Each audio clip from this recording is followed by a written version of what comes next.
Question number 13 को देखते हैं। एक्सरसाइज 9.2 का आर.डी. शर्मा की बुक से हम लोग कर रहे हैं। तो क्वेश्चन नंबर 13 को देखते हैं। क्वेश्चन नंबर 13 कह रहा है discuss the continuity of the following function.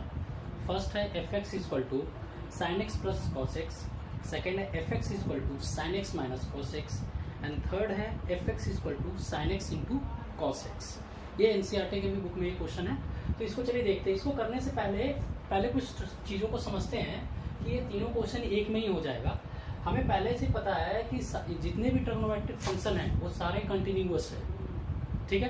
तो सारे कंटिन्यूअस है वो पहले से पता है। और एक कंटिन्यूटी का प्रॉपर्टीज भी हमने पढ़ा था कि इफ अगर दो फंक्शन को हम मान लिया जाए कि एक साइन एक्स एक अलग फंक्शन है और कॉस एक्स एक अलग फंक्शन है, दोनों अलग अलग फंक्शन है, तो हमने प्रॉपर्टी में पढ़ा है कि अगर मान लिया जाए let g x equal to sine x and h x equal to cos x, then क्या होगा कि sine x g x plus h x continuous होगा। अगर जी एक्स और एच एक्स पहले से कंटिन्यूअस है तो, माइनस में भी है तो भी कंटिन्यूअस होगा, मल्टीप्लीकेशन में भी है तो भी कंटिन्यूअस होगा। इसी को बोल रहा है कि इसको हमें डिस्कस करना है। तो देखिए इसको करेंगे कैसे। It is known that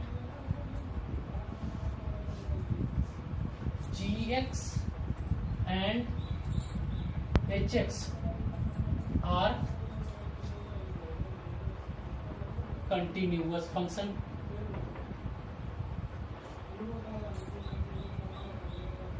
Then g plus h, g minus h and g into h are also continuous। ठीक है कि अगर g और अगर एक फंक्शन gx है दूसरा फंक्शन hx है तो इस फंक्शन का तो g प्लस एच भी कंटिन्यूअस होगा, g माइनस एच भी कंटिन्यूअस होगा और g इंटू एच भी कंटिन्यूअस होगा। ठीक है।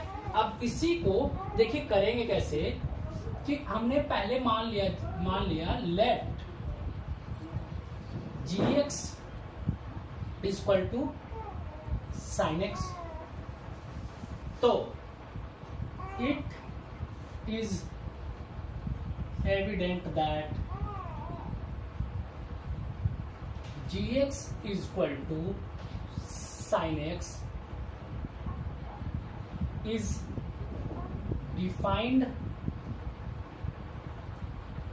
For all real number. ये साइन एक्स जो है ऑल रियल नंबर के लिए डिफाइंड है। जब ऑल रियल नंबर के लिए डिफाइंड है कंटिन्यूटी के लिए, तो हम एक नंबर लेते हैं let c be any real number, कोई भी रियल नंबर है सी, और put x equal to c plus h. If x tends to c होगा देन h टेंस टू 0 हो जाएगा, क्योंकि x इक्वल टू सी ले रहे हैं ना।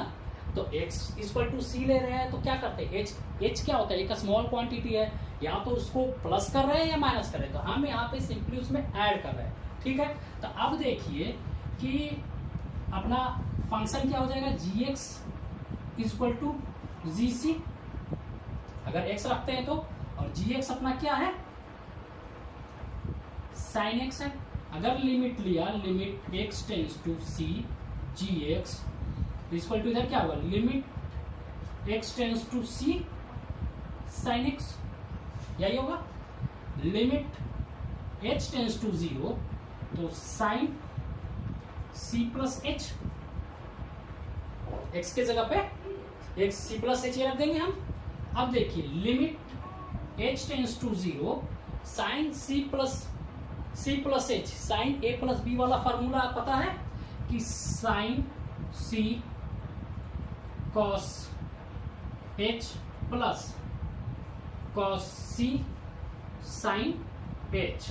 फॉर्मूला ये है इसका कि साइन a प्लस b का sine a cos b minus plus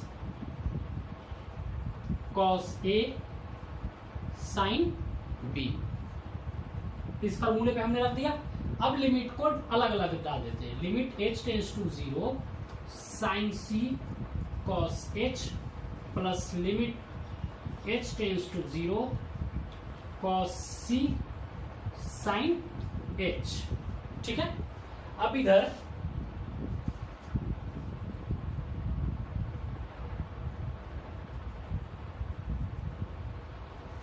आगे अब देखिए, दोनों को जब लिमिट h टेंस टू 0 करेंगे, ये वाला टर्म 0 होगा, इसका ये वाला टर्म 0 होगा। तो साइन c इंटू कॉस 0 की वैल्यू क्या होती है? 1 होती है। तो साइन c होगा इधर प्लस कॉस c साइन 0 की वैल्यू क्या होती है? 0 इक्वल टू क्या आ जाएगा?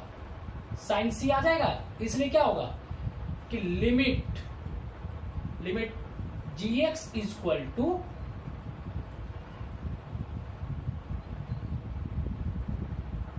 gc हो गया। मतलब limit x tends to c gx equal to sine c। Therefore gx function is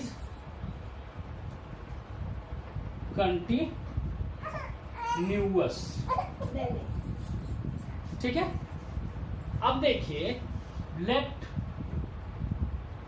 hx equal to cos x मानते हैं। ठीक है, अब ये भी डिफाइंड है। It is evident that hx equal to cos x is defined for every real number. ये सारे नंबर रियल नंबर के लिए डिफाइंड है। अब सारे के लिए तो हमने यहां पे let c is any real number, कोई भी रियल नंबर है c। ठीक है, तो जो कोई भी रियल नंबर c है तो पुट x इक्वल टू क्या हो जाएगा? c plus h। And if x tends to c then h tends to 0। और अपना दिया हुआ hx इक्वल टू क्या दिया हुआ है? cos x। अब limit x tends to c hx equal to क्या होगा? Limit x tends to c cos x। ठीक है, अब limit h tends to 0 cos x के जगह पे c प्लस h। और हमें पता है cos c प्लस d का formula cos c into cos d minus sine c into sine d। अब इसको उसी में तोड़ेंगे। Limit h tends to 0 cos c into cos h minus sine c into sine h। अब दोनों के लिए अब मैं इसको इधर करता हूं। ठीक है, limit h tends to 0 cos c cos h minus limit h tends to 0 sine c sine h। अब h टेंस टू 0 करेंगे तो ये वाला टर्म 0 हो जाएगा और इधर ये वाला टर्म 0 हो जाएगा। तो cos h का वैल्यू आपको पता है, cos 0 की वैल्यू होगी 1। तो इधर क्या आ जाएगा? डायरेक्ट मैं cos c लिख दूं। अब इधर sine c into sine 0, sine 0 की वैल्यू 0 होती थी, एक टर्म पूरा 0 हो जाएगा। तो अब इधर क्या बचेगा? Therefore limit x tends to c hx equal to cos c। Therefore hx function is continuous.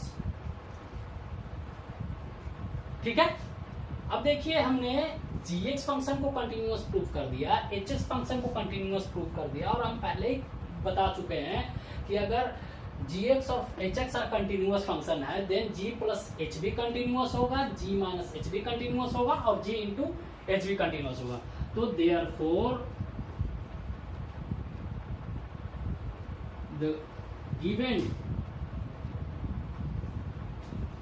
a fx is equal to gx plus hx is equal to sin x plus cos x is continuous. डी वी इसी तरीके से f x is equal to g x minus h x is equal to sine x minus cos x is continuous.